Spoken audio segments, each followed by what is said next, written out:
Good day to you. This is Draco here, and we are back with more Modern League action. We're still trying to adapt to the meta. Since the lures ban, everything has been pretty much up in the air, but as I stated last time, the meta is starting to formulate, and I think we're getting closer to our list. We had some interesting cards we were testing out last time, and today we get a little more testing. But also we had a really great Modern League run, so today we're gonna have an entire Modern League and see some fun games, and we get to meet Hammertime, one of the still prevalent decks in the meta. We get to meet Amulet Titan, Grixis Shadow. We even get to meet something like the classic Scapeshift deck, which are ramping into a great big Amulet Titan. And all the Valakut triggers. That's pretty scary deck. And also we get to meet the Ad Nauseum decks that use Spoils of the Vault again, which was a crazy matchup last time. But before we get into the action, I just want to talk about the deck we're running today. And I think if I was to go to a tournament right now, this would be the main deck at least I would be running. I'm still unsure about the sideboard, and I still want to test out some other cards. But I actually like the initial cards here.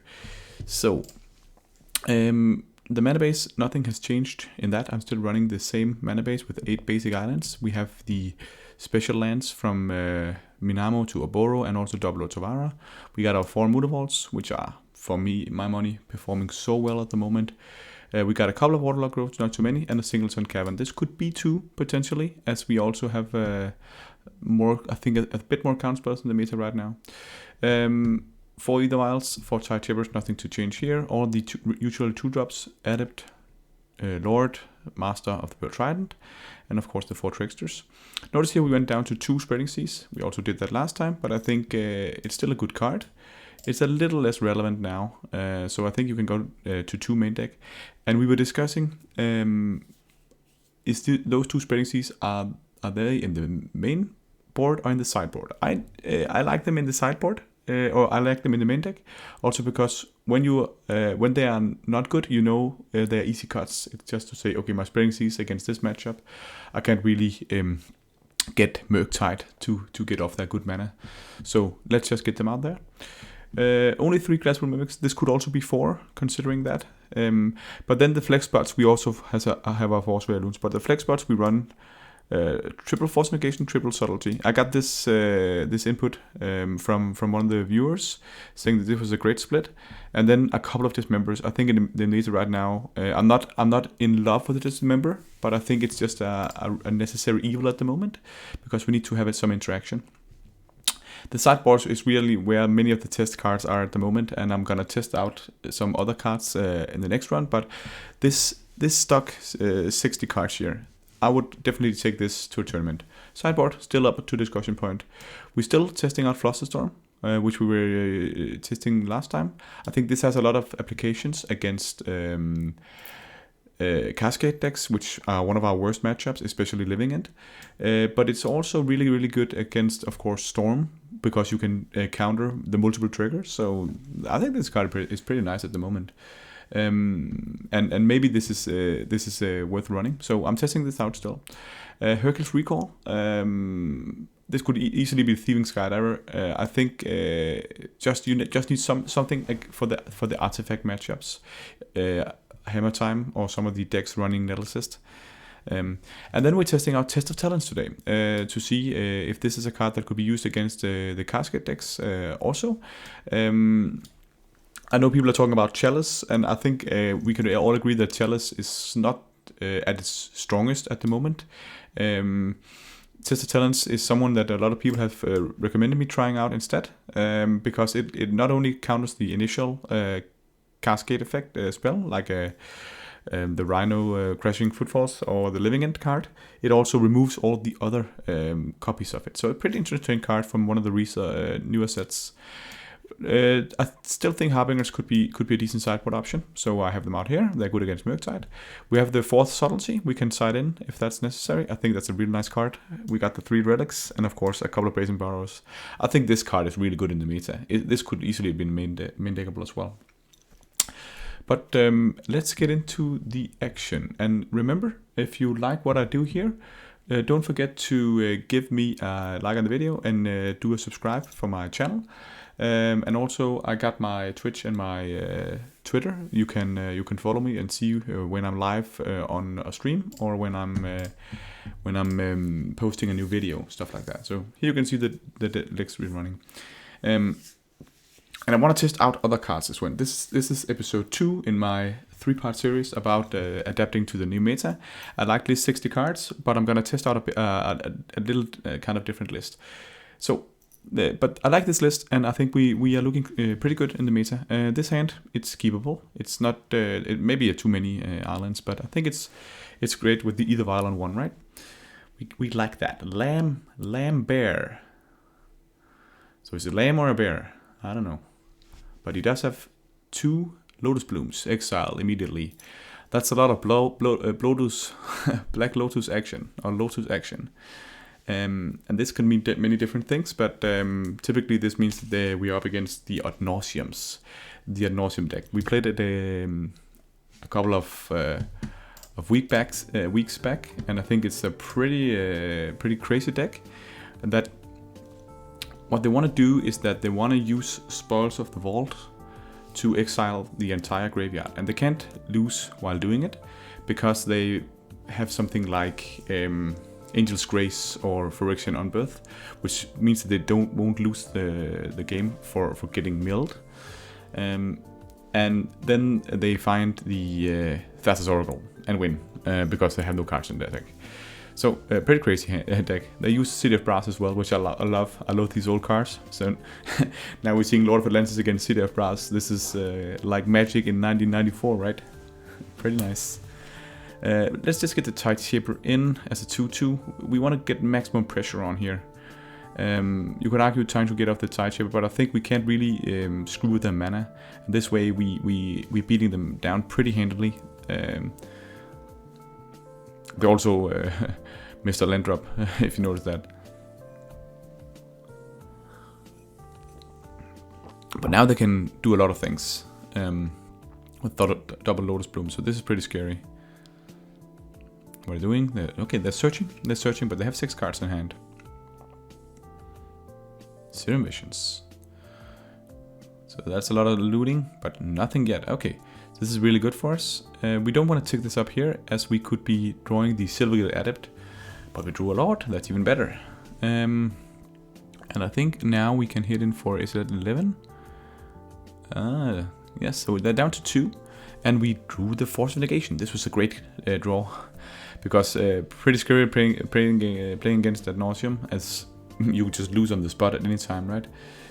So, now we can see he uses Thoughtseize, but he's on 2. That's a pretty bad play. I think I'll allow that one, sir. Since you are using Thoughtseize while on 2 HP, that's absolutely fine.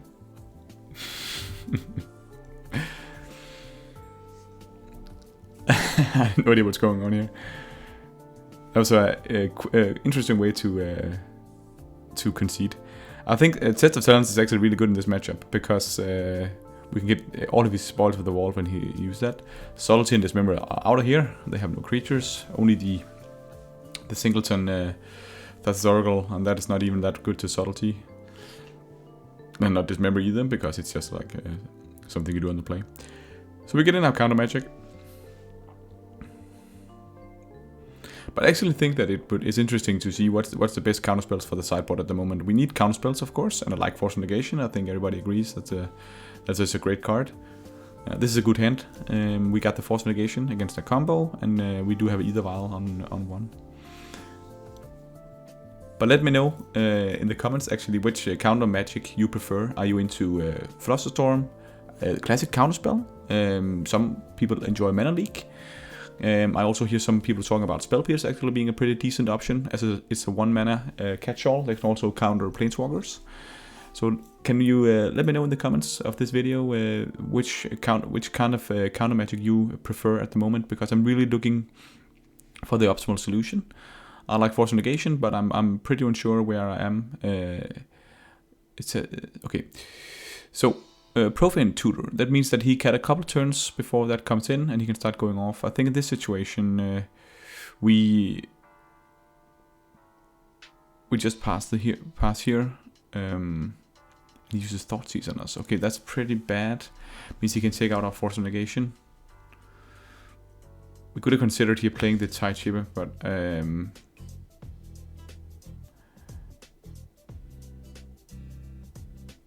other Theth's Oracle.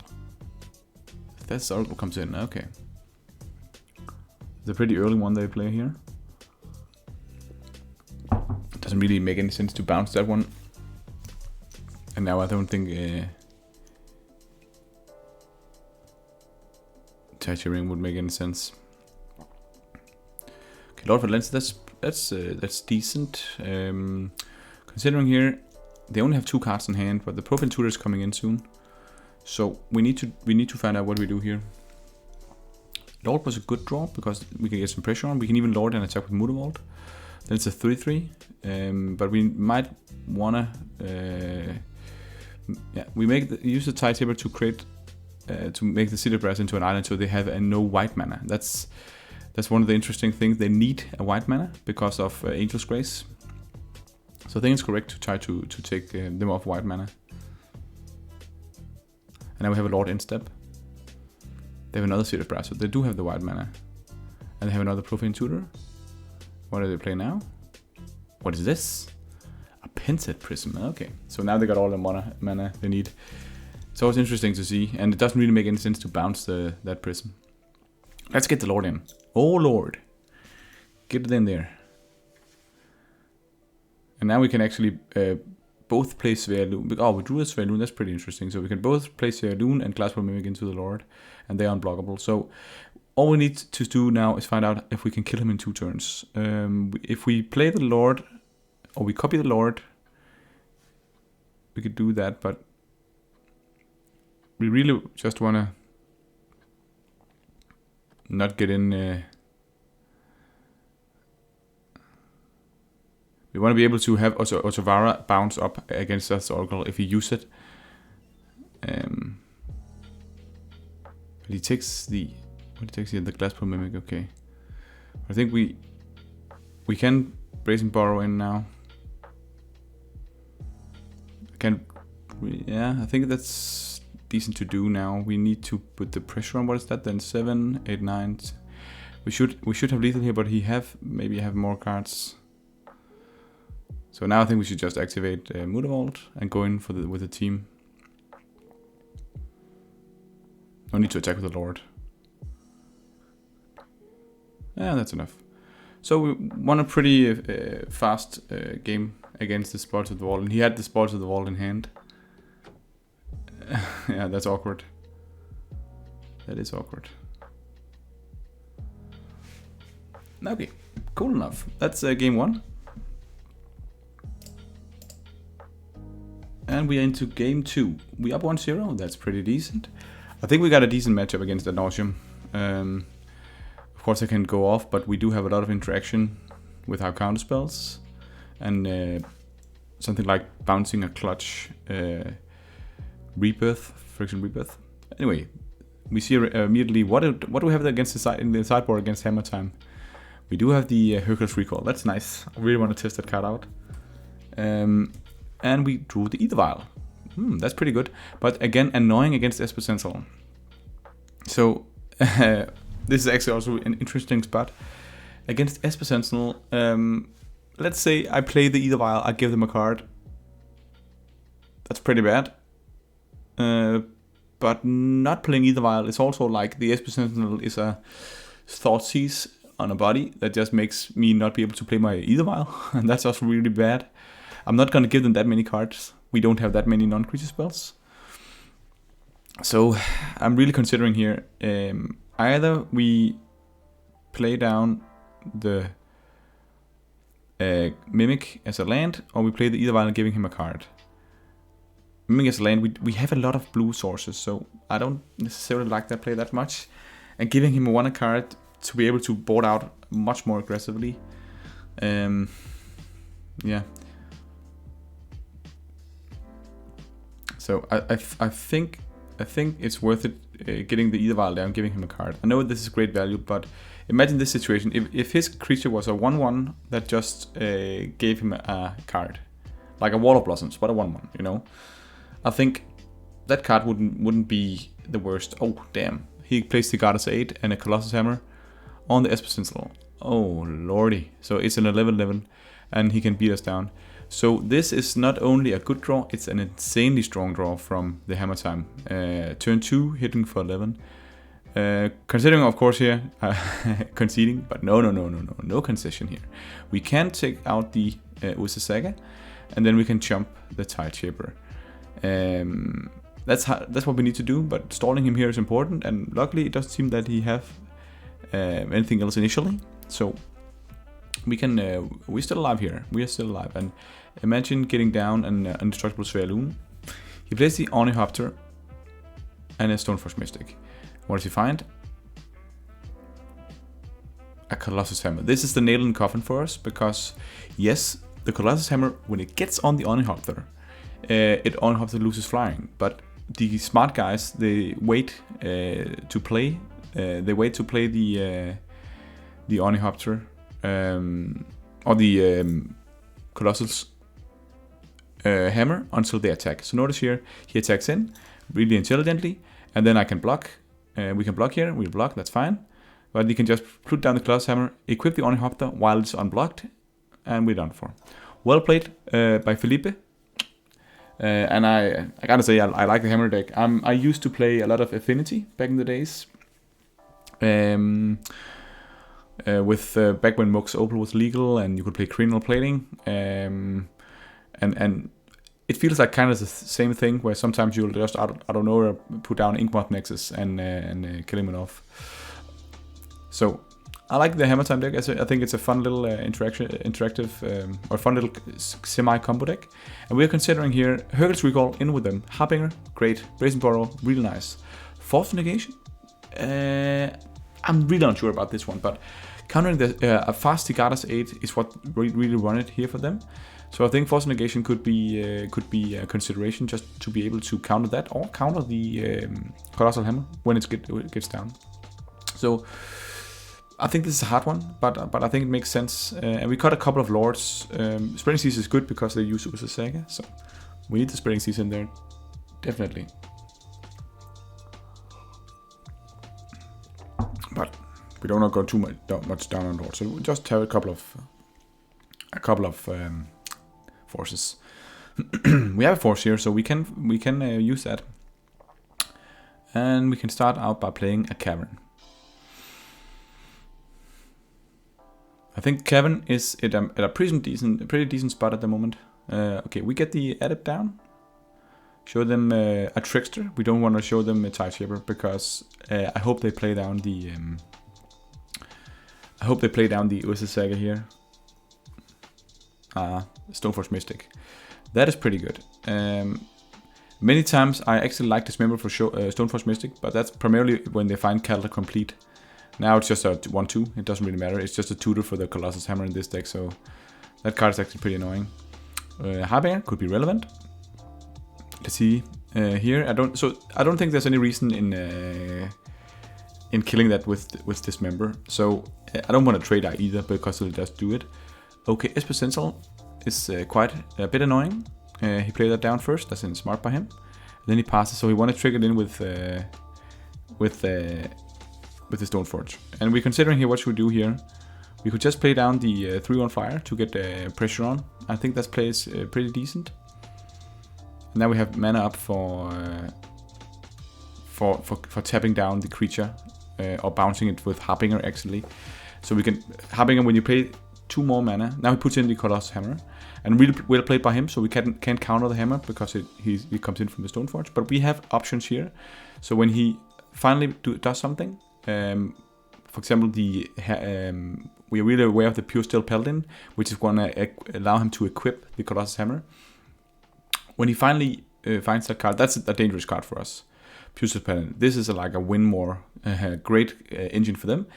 When they have Metalcraft, 3 artifacts, they can freely equip this big hammer on any creature they have. And they do have Metalcraft at the moment.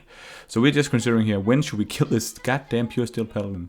So he equips the Mystic. Yes. And now we dismember that in response when the trigger's on the stack, because we need to be able to do that at this moment. And Now we can pay the mana, so that's fine. And he equips the Stoneforge Mystic. And he can go to attack, and then we can tap it down.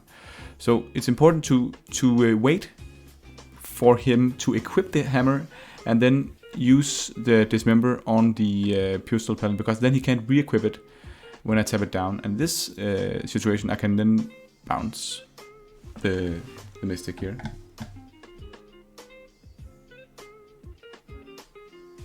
And we can play down the Lord. So this is looking pretty good. Now we can go on the aggro. Hitting him down for 9 damage, back down to 8. And he plays an Urza's Saga. And a Prismatic Ending on a Lord. We can force this. That will give him a card. Is that worth it? Is this really scary for him right now? With the Lord, we'll lose our Tide Shaper. I think it's worth it. Is it worth it? This is a difficult spot. We do have a really good board, but it's just like this gives our creatures indestructible. So it's of course about giving him a card. That's the dangerous part. But I think it's correct to do it. So you can take your card. Hopefully it's not good. And this just means that we have so much more power on the board. He can block 2 creatures, which will be exactly lethal here, if he has nothing else.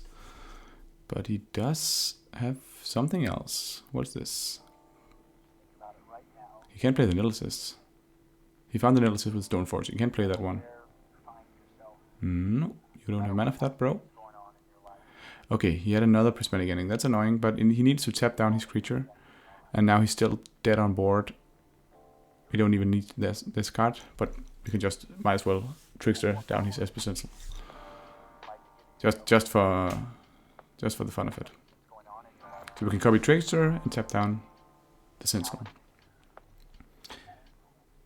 Pretty decent, and we are off to sideboarding. Yeah, 1-1 against Hammertime here. I think sometimes you can consider being on the draw instead. Does it change anything? I don't think it does that much in this game. We have the Dismembers, we have the Brazen Borrowers, we have the Harbingers, and we have Osavara for bouncing. We have a lot of interaction. We have Spreading Seas and Tide Shapers to go on his Urza's Saga. So I think we're pretty good, well positioned here.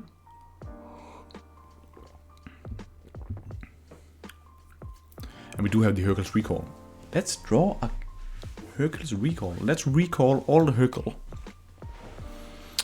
Felipe. He will keep his hand. We have a hand. It's not a good hand, but it's a hand. The Glasswall Mimic is what makes me want to keep this, because then we can play a turn 1 Either Vial, and then if we don't draw a land, we can have the Mimic and get the Either Vial up and running. But we do mulligan either way, so I think too risky to keep that one. And also the Waterlog Growth, it hurts against a deck like this. Force Negation is of course an optimal pitch, because it's a 2-for-1 it's for him.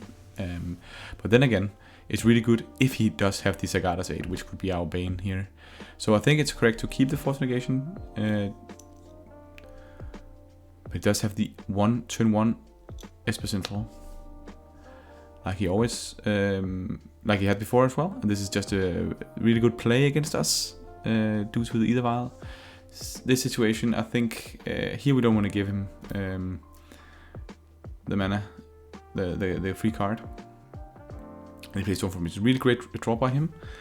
And just giving him multiple cards is just hard. And now it seems like his Urza's Saga could be really strong.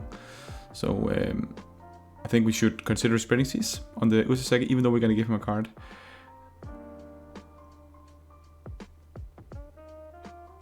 So we give him a card, but we also draw a card. And we draw the Otawara. That's pretty decent. So now we have a land for next turn.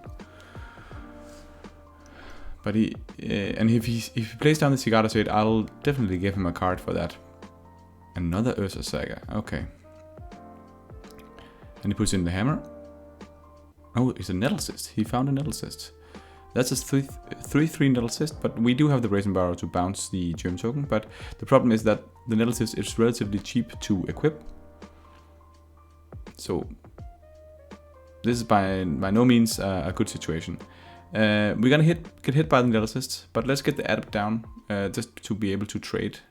And here I think we need to just ignore the Ether Vial. We can't give him more cards now. And now he can start making tokens. He'll attack in with his team. And I think here we should just do the trade for the... We're considering doing the trade for the Stoneforge Mystic. We are on 17, so we can just take the damage as well. So maybe just go down to 13 here. Next turn we got a couple of different options, and we can also get the Adept to be a 3-2 if we play down the Lord. So I think it makes sense to consider just taking the damage here. Okay. Tideshipper? Yeah, okay. That's a good draw. He can of course make one construct with the Ursa Saga, but they always like to make 2. So I'll try to shape the tides a bit into my favor here, and see if I can get him off his Ursa Saga value. He get the construct, but we do have a Brazen Borrow bounce for that. And that could be a consideration, but it could also be good just to pay down the Lord. The Lord means that we can trade Adept for the construct token. So I think the Lord is a decent play. They don't have that much interaction. And the Brazen Borrow, that'll be good on following turns as well.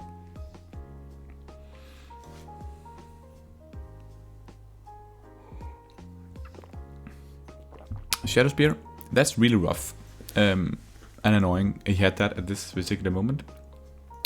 So there's consideration for countering this, because this will just run away with the game for him.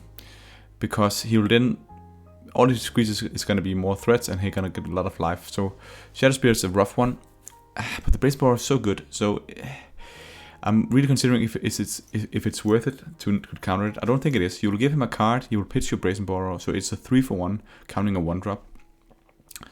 But it also means that his creases are bigger, and we need to start trading off somewhere. So I think we need to double trade on the Nettlecist. We can bounce the construct token, so I think this is fine. It's not, you know, amazing, but we can just take 8 damage going down to 4 at this moment. So I think we need to do this, even though we're not excited about it. And it also costs a couple of mana to re-equip it. Yeah, Tideshaper. So Otavara is also an interesting line. We can Otavara from all our mana. That's also pretty good. And then we can Brazen Borrow next turn. But with Otavara now, we can't Tideshaper. So different things we can do here. Otavara is great because it doesn't get hit by the Esper Sentinel. It's another spell, so it's like this channel effect. Brazen Borrow costs 3 in effect if we don't want to give him cards. So let's just hold up our bounce and see what he does here. Pusil Paladin. This is a really bad situation for us. This means that he can re-equip. He can equip all his cards for free. This is such a strong card in this deck. And we can't get him off Metalcraft because he has 4 artifacts. Now he puts the Nettlecist on the Esper Sentinel. That's a 5/5. Interesting. He chooses to do it on that one, but that's decent for us. And you can see because now we have the option of bouncing the Nettlecist to his hand and killing off his Esper Sentinel.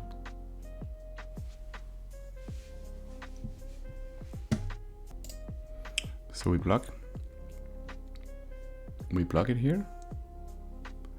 Now we can use Otavara to bounce Nettlecist. We're gonna take 5 damage, or 4 damage because it shrinks a bit, but we kill off the Esper Sentinel, which was a nuisance because of our non-creature spells we couldn't play. And now we have the Brazen Borrow and different options. So Svelun is interesting.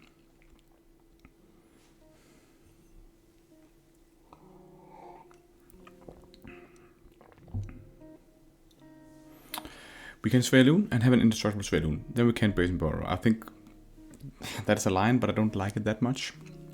We can also put down a Tideshaper holding up Brazen Borrow. We can also play the Ether Vial holding up Brazen Borrow. But I think we need more blockers now.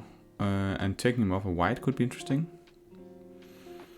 And then it would be a 2-2. So I think that makes sense to do. Now we can look like we want to block with a 3/3 Muta Vault. That could be pretty decent. So we'll pass to him. He does have 7 cards in hand, so he plays down the Mem Knight. Another thing you need to be aware of. We just bounced the country token now, by the way. Another thing you need to be aware of is... oh, he puts down... Analysis. Yeah, so he has Metal Grab, that's the problem here.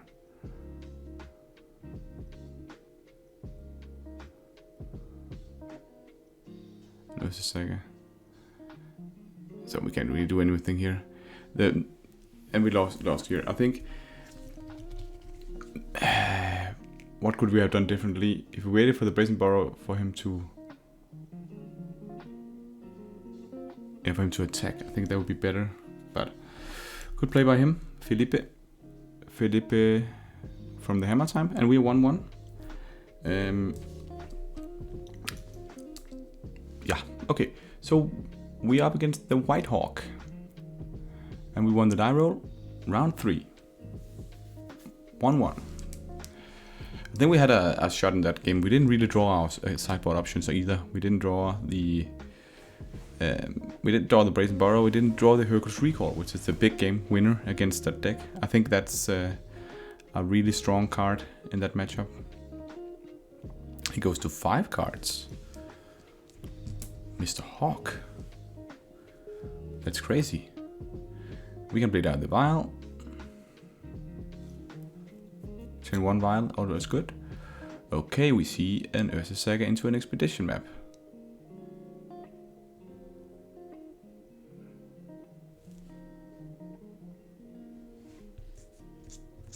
Interesting. We draw Spring Seas. Ah, perfect. What a great draw. I always love getting that Ursa Saga off the ground. And then now he can't even use his Expedition map, right? Plays down the Valakut. So of course the initial start could be like, is this a Tron guy checking?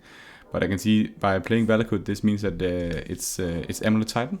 Some Amulet Titans are playing Ursa Saga as a tech. Considering here, are we going for the Trickster in his upkeep, or are we trying to keep him off red mana? I think Tide Shaper is so good against Ursa Saga, we want to keep that one. So I think it's good just a Trickster. And also they have these double lands like that one. That's a better one to do it on. We can consider that. So we put down the Lord and the Trickster. Really nice. Considering here, should we go up against Subtlety? Because we know we're playing against Amulet Titan where Subtlety is great. And I think it makes sense to try to boost it up there. Here, there's a big consideration in using the Tide Shaper to keep him off his mana. But sometimes they can just bounce it again in their own turn. But so either you wanna do that with the Trickster on the Tide Shaper, and because it's a double land, I think it makes sense to do here. Then we can play a Trickster instead, but he's gonna take a lot of damage here. And 8 next turn, so he's dead in 2 turns. He got 2 turns now, and he can only play Valakut. I think we successfully stalled him, and now we even have the Subtlety up. Oh, perfect. We draw another Tide Shaper. Then we have an answer towards Ursa Saga. But he's on 7 here. I think now we just hold up Trickster and Subtlety. It will look good. I love having a Vial on 4 with a Subtlety in hand. It's like the best feeling. Okay, Amulet Titan. We need some of our answers. We need the 4th Subtlety, definitely. Force Negation. You can use that against the Amulet in itself. But that's pretty much it. That's pretty much it. They do have. I think there is an argument for holding in Force Negation, but I think maybe 3 is too many. I like, of course, we need the Spreading Seas in this matchup because of Ursa Saga and also the dual lands. They're really good here. The Dismembers are still good because they have the. We just take out 1 Lord because they have all the creatures that generate more mana or make all the lands into mountains. I can't remember at the moment what the guy's called. Okay, this hand pretty decent. Pretty decent. We keep this. definitely keep this. But yeah, they have the Dryad of the Elysian Grove. It's what it's called. We need to kill off the Dryad and Azuzu as well. Cards like that are really good to have Dismember for. We draw the Force Negation. He started with a Radiant Fountain. Mr. Hawk. A Boreal Grazer. This card is like MVP. I love that they actually are playing a Boreal Grazer, but it makes sense in their deck. It's just one of the cards. When I saw this card being printed, the Grazer, I was like, this card, is that really good? Okay, we Adept into Adept. Always fine. We drew a Mimic, not a land, but it's fine. Here the Azuzu comes in, and we can't really do anything about it here. This is a really good card at the moment for him. It would be nice to have a Subtlety. I think I would actually have Subtlety that one, because he'd just be able to play two lands down. And we drew a Lord. So, pretty slow here.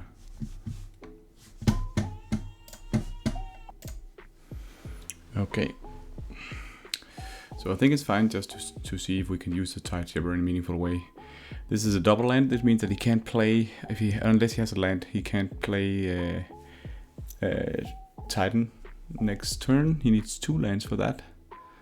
So maybe he can't do it.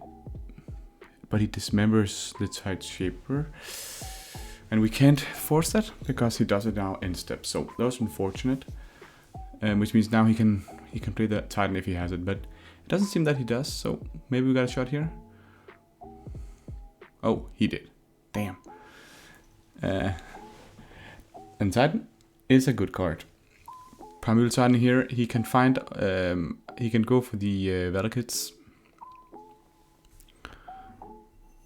I think some people are not even playing the Slayer Stronghold combo, going hasty anymore. And here the Forces just looks really horrible, right? So that was the gamble. Forces is good against Amulet. Not good against what he's playing here. So in this situation, we just need to trickster down Titan. He has 1 card in hand, so his game plan is just 1 Titan. And maybe we can do something if we draw multiple tricksters or something like that. Maybe even Harbinger would be good in this matchup. Maybe, because you want to get in there, but you get the trigger when he attacks.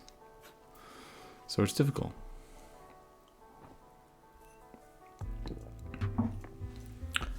And he goes now. He can find Summoner's Pact, and we can of course force that one. That's right. That's one of the reasons why forces are decent here. And we consider just pitching the other force, so we need a critical mass of threats here.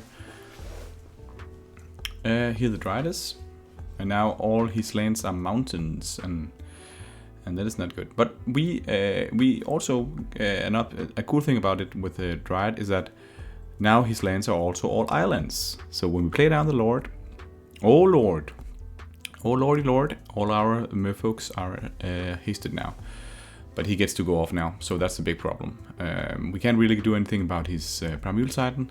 We needed to draw the Trickster with the Adept, and that means that he can attack and start hitting Valakut triggers, and we can't do anything about that. The Dryad and the Primeval Titan combination is so strong. So he'll attack in, and this is pretty much game, because now he has 6, and when Valakut comes in, 7, 8, and he can actually just burn us out here. The math is something like when you have 7, if you have 7 mountains, it'll be like 18 damage, and above that, it's lethal. Lethal like in, I die from it. 7 lands is typically enough in Modern, because people are burning themselves with all the shock lands and fetch lands. But we let him do his magic here. He gets down to 8.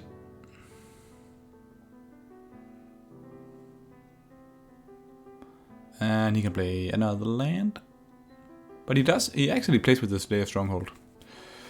That is a cool combination, because if you have the Amulet Titan, you can loot up the Slayer Stronghold and 1 dual land that can pay for that. And they come untapped, and then he can hasten his Primeval Titan. I love that combo. We just put in 1 Sphere Loon. I think it's better than the Brazen Borrower. this matchup. I don't think Harbingers is good in this matchup either. Dismembers are just important, and Svaelun is strong, but maybe we just want to go on the... When we're on the play, we maybe just want to go as fast aggro we can. And this is actually... we need either mile for being really fast, but we can do something like Adept into... Adept and then Svaelun or Master, depending on what we draw here. Ooh, a Ball Grazer. And the funny thing is actually it's pretty good against us because it's a decent blocker. So okay, so 1-1 against Whitehawk. We need to see if we can take him here. Could be interesting. What's happening here? Okay, we didn't draw a land. Unfortunate. I think even though it would be tempting to get him off green, I think we need to adapt here just to draw and see if we can find a land. We didn't find land. That can get awkward, but I think it's still decent just to, you know, get one card deeper in your deck here, so we can find something. A Boreal Grazer. You are really putting up the fort. What a beast! It's a beast with 0 power. So a relaxed, chillaxed beast that's holding back the fort.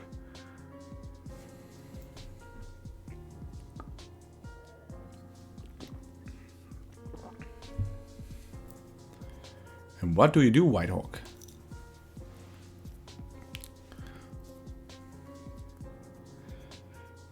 Amulet of Vigor. That is a good magic card. And then he plays Kevin, naming Giant. And that's because Primeval Titan is a giant. And we did not draw the land. This is unfortunate. Different lines here. The Master will mean that the Adept is 3 power and can attack in versus the Grazer. So that's a decent play. And I think we're just gonna go with that line.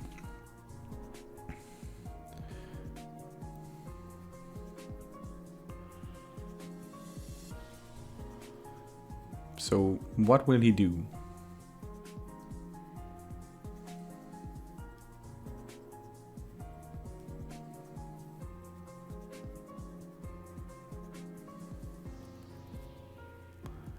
I think in this situation, we needed to draw the land there because Svaelun is really good against them. They don't have that much removal, and getting that down fast would be real nice as we need our subtlety. We haven't drawn one of our 4 subtleties, and he's looking into... he should be able to cast a Primeval Titan in maybe the next round. He has 5 cards in hand. I think he got a lot of good plays he can choose between. And we are really stuck on lands, but maybe his options is not as good as we fear.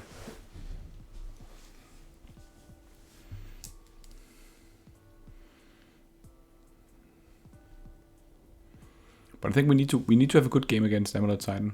It is a strong deck. So he can play the Simic Growth Chamber. It gets untapped immediately. And he bounces back the Slayer Stronghold. So we know he have his... And he just passed turn. This was something that actually was weird. Okay, so we didn't draw... Unlucky for us, we didn't draw a land here again. But he did have a really bad situation now. And I'm fearing here that this might be a situation where he has maybe Endurance. They have the card from the sideboard. So to avoid being hit, you know, ambushed by an Endurance, I think it's good just to take the Simic Growth Chamber off. It's also a dual land at the moment, so let's get that into an island, and then we can attack unblocked with the Adept. I think that's a conservative but good play. And now we have suddenly a clock of some sorts, and he's really not doing anything. He bounced back the island, so now we are not unblockable anymore. And we can't seem to draw a land. This is really unfortunate. We needed a land in one of the last two couple of turns. This way our hands just keep stacking up. But we need to put the pressure on. But he could still have Endurance, and Endurance is a 3/4, and no more islands on his side. So I don't know if it is Endurance that he has, but putting down the Master, attacking with everything means that he can block the Master that we are attacking with. So maybe we need to do that. maybe we have no other choice. And then it would be good, because then we could play the Master and attack with everything, having up Dismember as an option. But unfortunately, we haven't drawn a land. Alternative is to play down the Adept to see if we draw a land, and then be able to have up the Dismember.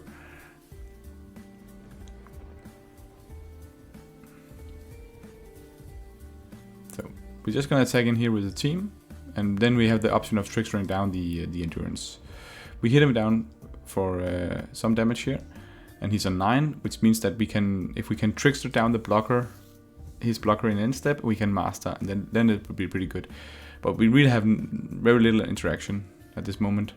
So I think now he'll be able to play something big, and it looks like it's a Primeval Titan. And in this situation, it would be insane to have the subtlety, because yes, it can be countered, but subtlety is technically not a counterspell. It's just taking the spell and putting it either on top or on the bottom. So in this situation, we would have really had a great chance. And look here, he also gets life from the fountain. He goes back up to 11. This is going to be relevant, because in the situation we have the trickster, we can trickster down his Primeval Titan, and we can, in our turn, we can, if we draw in, we can dismember the Ball Grazer. So notice here that we have some options to go for lethal. He has not really that good mana, and they typically have no interaction. So if we tap down the Primeval Titan, we have a shot of being lethal. Notice here now we have 5, 6, 7, 8, 9. We can't draw land, but we have 9 points of damage. 9 points of damage. We have actually 10 points of damage on the board, which means that if we dismember the Ball Grazer and attacks in, he's going to 1. So that Radiant Fountain with those 2 life, that was relevant. Alternatively, we can play the Master and attack with everything. Then we have enough power on board. But the problem with that line is that then he'll just jump block the Ball Grazer on the Adept, meaning that he'll take 10 damage again. So we just attack in here. Because if we do the Master line, we have no land for the Dismember.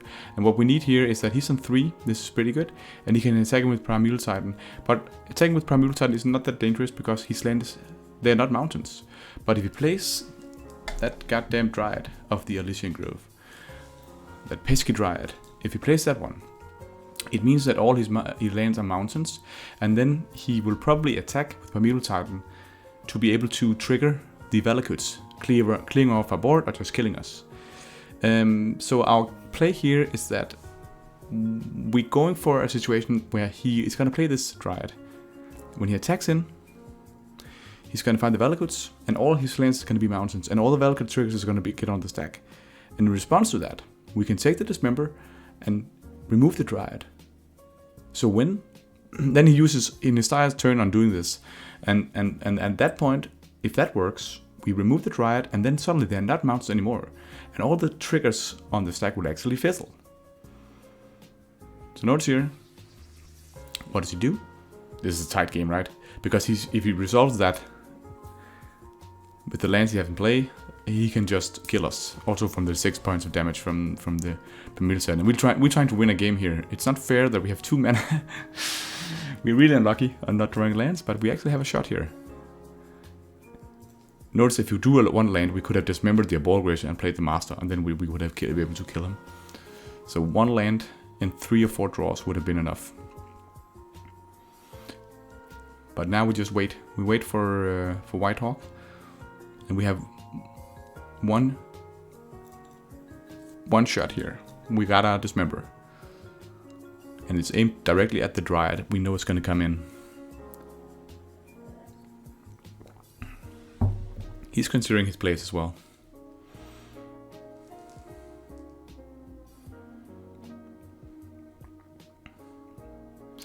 The Amulet Titan deck is a really strong deck. It's a bit slow, so I think in general we do have decent matchups, because we can push the tempo on them, and that's what they don't like.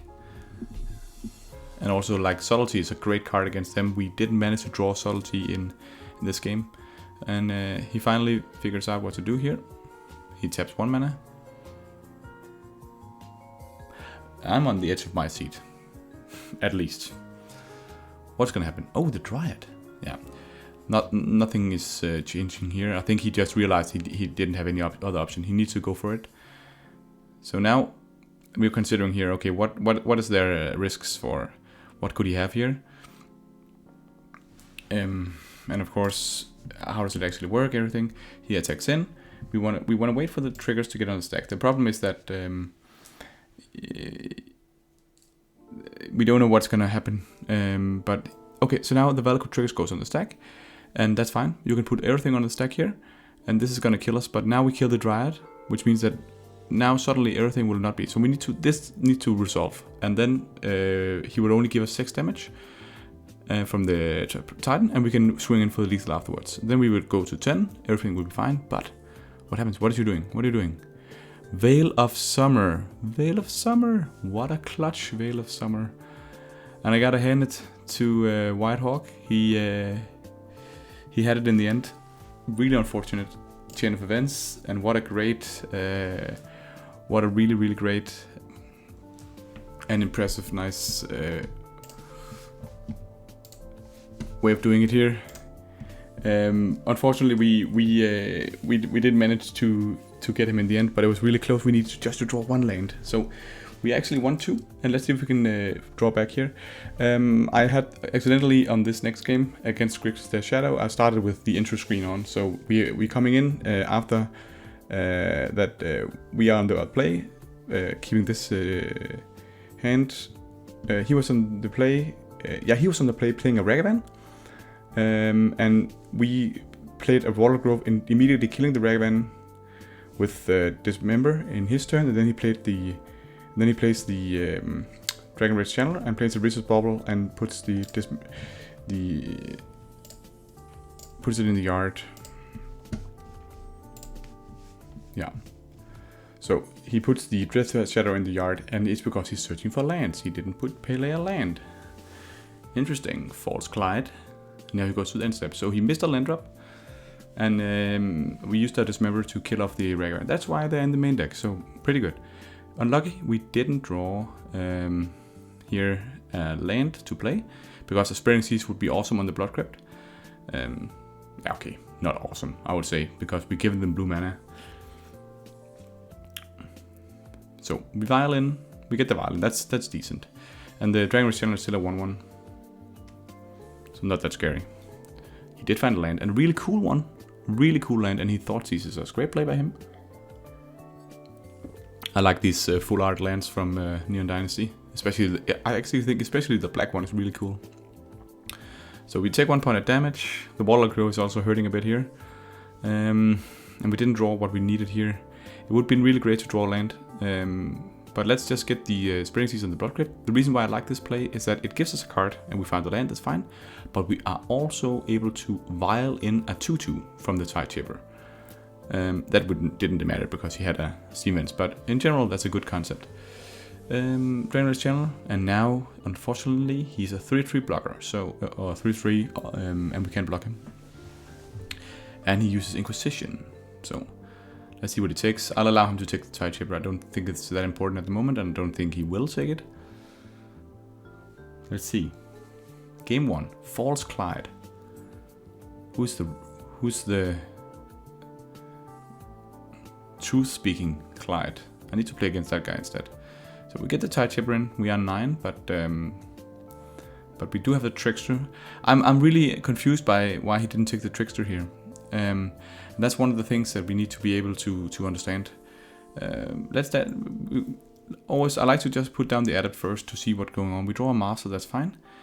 But why didn't he take the Trickster? Maybe he has a removal spell, right? So in that case, I want to have multiple blockers back, because I'll get that Dragon Rage Channel to be a 1/1, and then we have. But I think the Adept is fine as a blocker. If you use 2 removal spells both on Trickster and Adept, and he's only getting in for 1, then that's fine. So the Dragon Rage Channeler, when they have Telemmer, it's a 3/3 flyer, but it needs to attack. So even though he know we have the Trickster, it's gonna come in, and we can play a little trick here on him, making it a 1/1 that we can easily block. He plays Croxa here. Is it Croxa? Yeah. Croxa, okay. Discarding, what could we discard here? I think we should discard the Mimic here. Yeah, that's fine. We discard the Mimic. And he comes in. And of course we can trickster having 2 blockers. And now he also chooses to be so kind to tap out. So we don't even have to worry about removal spells. Thank you for that service, False Clyde. I think Right Clyde would have done it differently. Okay, so we can vial in the master. So because we do able to play that, I think it makes sense just to start by using Warlock Grove. We draw Adept, let's draw that one, and now we put in the Shaper. We have just a boarding totally out here, and we put 9 damage to him. He's on 2. You gotta have a really good turn now, my brother. And he concedes. Okay. Sideboard against Grixis Death Shadow. One of the things I'm finding is that when I put in my relics, they are really great because we want to keep them off Delirium, both for Dragon Bridge Channeler, Unholy Heat. Unholy Heat is an annoying card because it's 1 mana kill spell to a Svealoon, but Relic will allow us will keep the Unholy Heat down, so Relic is really strong. But when I put in the relics, I want to take out the vials. And this is not only because of Thoughtseize, as I often talk about, this is also because they're going to put in Call Against Command. And Call Against Command is a beating against either vial. Then it's always a 2-for-1. Now I'm just going to watch my face here. I don't know why we're doing this. And we're back. Okay. So I would really argue that because Call Against Command is much worse against Relic, because Relic you'll be able to crack it in response to the Call Against Command, then it's a 1-for-1. So yeah, consider that one. Oh, anyway, he just chose to concede. I think he had a False Clyde. Did you make a private arrangement, sir, that you forgot about? You shouldn't do that. But anyway, we take it. I think we had him dead to rights in the first game, and he felt not compelled to play anything more against the great Merfolk. He was just so far behind. No need to get in the water with the opposing battling fish. So 2-2 in the tournament here. Let's get to our last round.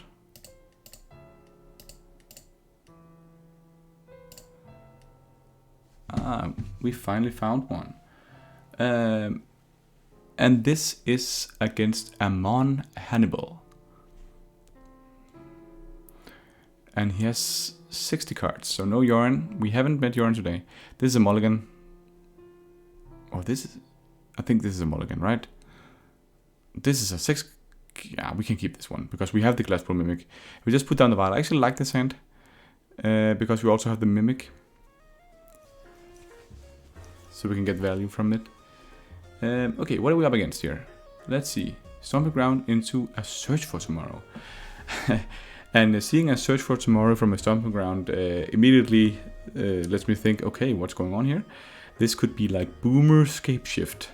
I have a friend who's playing this deck, and he came to my house, my buddy Eric, and his deck wasn't updated for like the last couple of years or something, so he still had Huntmaster of the Fells in the sideboard. And I was like, when that card got printed, the green red 2/2 that creates a 2/2 and it's like werewolf stuff like that. You can see this is boomer card, no, boomer deck. Scapeshift with ramp into Scapeshift or Amulet Titan to do Valakut triggers.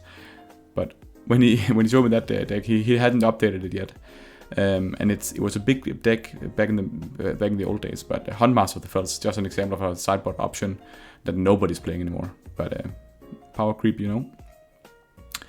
And against this deck, it doesn't matter that our Svealoon is indestructible, because they won't have that much removal. It's all ramp and Primeval Titan and Scapeshift, and a lot of lands. They need to hit the land drops. So all they do is that they just ramp into Scapeshift. And because of that, we hopefully they don't have the Scapeshift, because we have no force negation. But we do have subtlety. And in this situation, I don't really want to put down the Adept before I know that there's nothing I need to subtlety.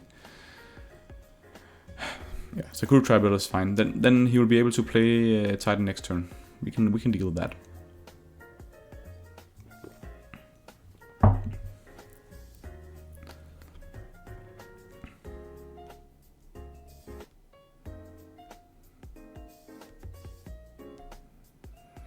and we just take this, keep this one on 2. The reason why I want to keep it on 2 is that because of the Waterlogged Grove we can play now, we have this subtlety up, and in the situation that we might draw Adept, we can put it down. It's fine for me to attack with the Adept because if he trades with Secure Traveler, he doesn't find a land. And he might think that we have a Lord or something, so. But I actually think that he chooses to trade with it. But it's not doing any good, just staying back here. And now he can play the Lord, but we luckily have the perfect, he can play the Primeval Titan. Primeval Titan. Valakut? No Titan. Damn. Okay, let's just crack it because we have a lot of lands. And here we need to be able to play it again. We keep it on 2, and we need to play the island. Not the Mutterwald, bro. No. If we played the Mutterwald, we wouldn't be able to play the Salty. That would have been really bad. We draw the Lord. Let's just get that one in. I love the fact that you can draw a Lord from Sverloon, attack, and Violet in. That's so nice. But he can kill it with Valakut. So nothing we can do about that. That was always going to happen at some point. Okay, but the problem is that now he can actually, kill off the Sverloon as well. So we're considering but he can't do it this turn. But the Valak would be able to kill off Sverloon with 2 triggers. So we need to I think it's fine just to play down Subtlety as an aggressor, as we have 1 more Subtlety. We only need 1, and a 3/3 flyer here is great. We keep it on 2 for the Vial. We draw the Force Negation. That's pretty decent. And now we can just attack in for 6. I don't think he can do anything about this. We draw a Trickster. Pretty good. I like Trickster here. And Mutterwald is also great because then we are lethal with the Mutterwald, and the Trickster we can put in from Vial. So what does he play? Boseiju on the Vial. Yeah, let's just put the Trickster down. This means that we have an option of making Sverloon indestructible. And we can find a land from the Boseiju. Now we have Force Negation up, and we have Subtlety up. We have 1 of each. So if it's Scapeshift, we got Force. If it's the Big Evil Titan, we got the Subtlety Elemental Incarnation to get it off the ground. And it looks like it's not even the Titan. What is it here? Oh, it is Scapeshift. Yeah, sacrificing your lands to be able to Valakut burn us out. I won't allow it, so really nice that we drew the Force Negation, which means we can go up 1-0. And against this deck, we need the forces and we need the Subtleties, and the Subtleties are great. I don't think we have anything else at all, and the Dismembers are bad. And I don't think Flusterstorm is worth it.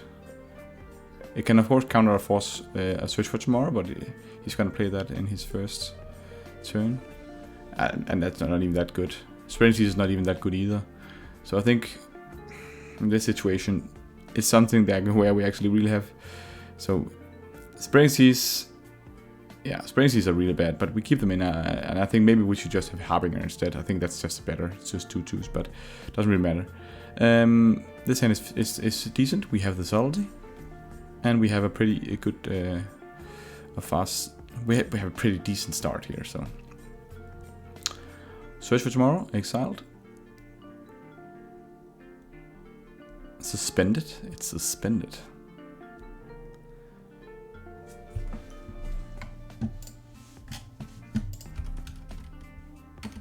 And I think he just plays down the Valakut here.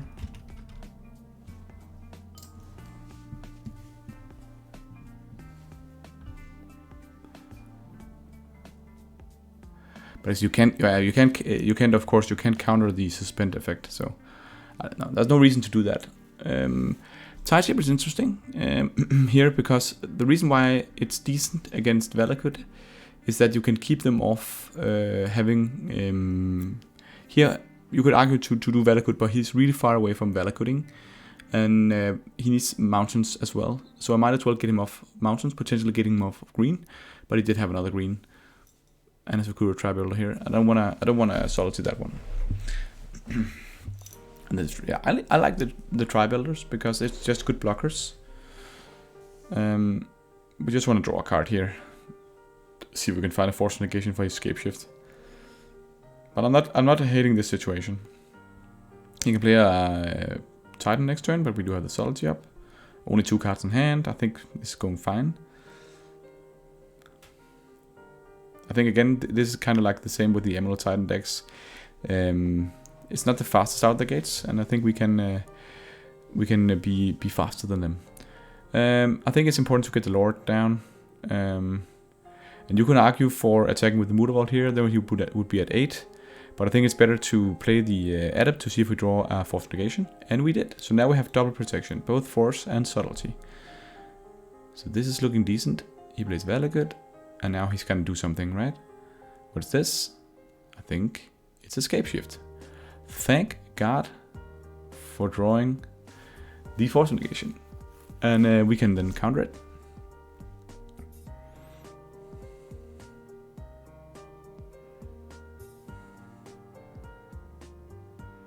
And we can beat him in for lethal. So we actively did it. I'm really satisfied with everything here. Looking at the list, I think this is a really good spot to be in. So unlucky for the testing purposes, we really didn't get to see Test of Talents here, so I'm gonna keep this in to try it out next time. But I'm gonna do it a different set of cards I want to test out. So if you like what I do here, remember to hit the subscribe button or give my video a like. You can follow me on Twitter and Twitch as well. And let me know which card you want to see me testing out at some point here. Put it in the comment section as well. And hopefully you enjoyed this run. I think this is interesting to see. I like this main deck right now. I think it's a good balance.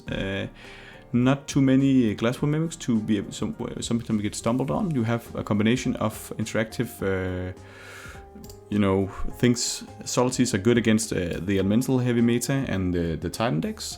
Force Negation are good against all the unfair decks and to protect your creatures against different types of removal spells. And I think a combination of the both are really strong at the moment. Dismembers. They performed really well today. I think there was no situation where the life loss was a problem. In the situation against Amulet Titan, we lost that game, but Amulet Titan on the Dryad was really, Dismember on the Dryad. That was actually a really strong play. It was really nice to be able to do that. Unfortunately, he did have the way out. So I'm in love with this configuration. I think it looks really strong. But of course, for testing purposes, I'll keep testing some things here. I'm not entirely sold on the sideboard yet. I don't know where we're at that point. So still, let me know what kind of counterspells you enjoy. That would be interesting to see. And yeah, thanks for watching. I'll put a video up for my the first episode in this one-part series where I tested out March of the Swirling Mist. If you haven't seen that, check that video out. We tested out that interesting card. I think it's actually pretty decent, and you can definitely run a one-off March if you want to put some spice in your deck. I ran 2, and they had some really good utility at some point, but sometimes they might be a bad top deck or won't be relevant, but they are sometimes a really game breaker. So check that video out if you want to watch more. Other than that, I'll just say see you later, guys, and thanks for watching.